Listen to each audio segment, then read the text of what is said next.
السلام علیکم ورحمۃ اللہ وبرکاتہ۔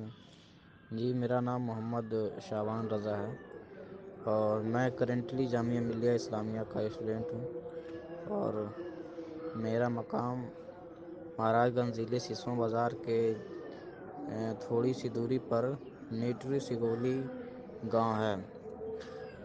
حضرت، مسئلہ یہ ہے کہ ہمارے گاؤں میں بہت پہلے ایک وہابی نے مسجد کی جو نچلا حصہ ہے اس نے پکا بنوایا تھا بہت پہلے، اور اس نے پردہ بھی لگوایا تھا۔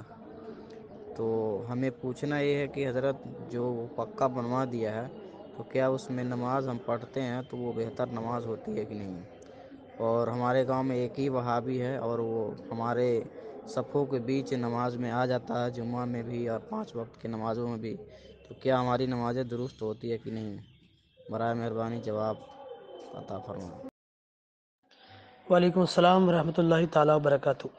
دیکھیں، فتاوی علیمیہ جلد دوم صفحہ نمبر 471 پر اسی طریقے کا ایک سوال کیا گیا کہ ایک دیوبندیہ خاتون نے مسجد میں پیسہ دیا، اس کے پیسے سے مسجد بنا دی، تو پھر کیا حکم ہے نماز کے متعلق؟ تو علامہ اختر حسین علیمی حفظہ اللہ نے اس کا جواب میں تحریر فرمایا کہ اگر اس خاتون نے، جو دیوبندیہ ہے، نیاز مندانہ طور پر پیسہ دیا اور بغیر عمل دخل کسی دیوبندی کے وہ پیسہ اس میں لگ گیا تو اس میں کوئی حرج نہیں ہے، اس لیے کہ وہ پہلے ہی سے مسجد ہے، اور پھر نماز بھی اس میں درست ہے۔ دوسری بات یہ کہ اگر کوئی عمل دخل اس میں ہو یا احسان وغیرہ جتلائے تو پھر ایسے آئندہ دیوبندی کا پیسہ نہ لیا جائے، یہی بہتر ہے۔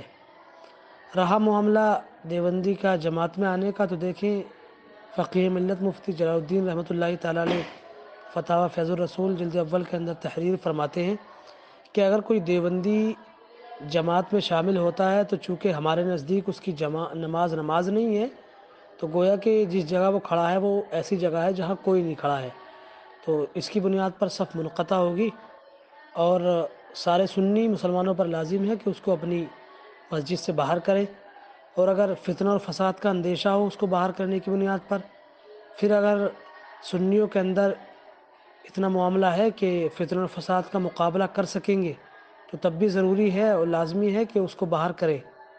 لیکن اگر فتنہ اور فساد کا اندیشہ ہو اور لوگوں کو اس کو مقابلہ کرنے کی جرأت نہ ہو یا اتنے وہ باہمت نہ ہوں، ان کے اندر ہمت نہیں ہے، تو پھر اس کو دور نہ کرے۔ لیکن یہ ہے کہ اگر خالی یہ بہانہ ہو کہ فتنہ و فساد ہوگا اور اس کو دور نہیں کرتے ہیں تو پھر اس محلے کے سارے سنی مسلمان گناہگار ہوں گے۔ اللہ تعالیٰ علیہ الصواب۔